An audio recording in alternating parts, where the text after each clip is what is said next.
Tšau, Alari siin. Ja see siin on pereeelarve.ee.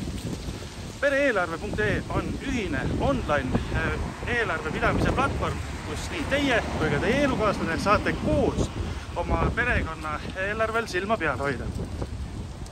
Online tähendab seda, et ta töötab nii telefonis, arvutis, tahvlis ja nii edasi. Mida te saate teha sellega? Miks see teile kasulik on? Te saate selles näha enda tasakaalu sissetulekute väljaminekute vahel. Väga lihtne on hallata enda igasuguseid jooksvaid väljaminekuid. Te saate ülevaate, väga selge ülevaate oma jooksvatest kuludest, mingi püsikuludest, igakuistest.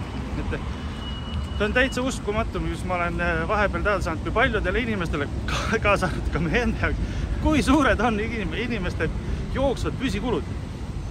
Ja siis saate trackida, et kui palju on makstud, kui palju on veel maksta ja nii edasi.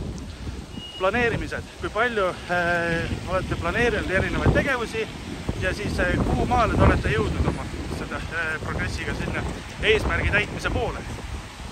Statistika. Kõikide kulude lõikes meil on 10 erinevat kulutüüpi.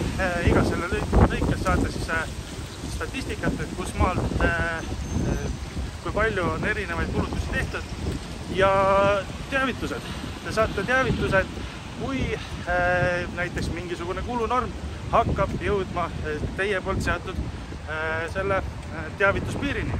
Näiteks meelelahutus 75% täis, tuleb e-mail, info, näed sa, juba kasulik, on võimalik juba tagasi teha. Ja nii edasi, ühesõnaga, neid rakendusi, neid meetodeid, kuidas te saate seda enda jaoks nagu tööle panna, on kindlasti veel, aga seda te saate juba ise pereeelarve.ee leida ja katsetada, võtke kasutusele ja parema tuleviku nimel. Näeme pereeelarve.ee keskkonnas. Tšau!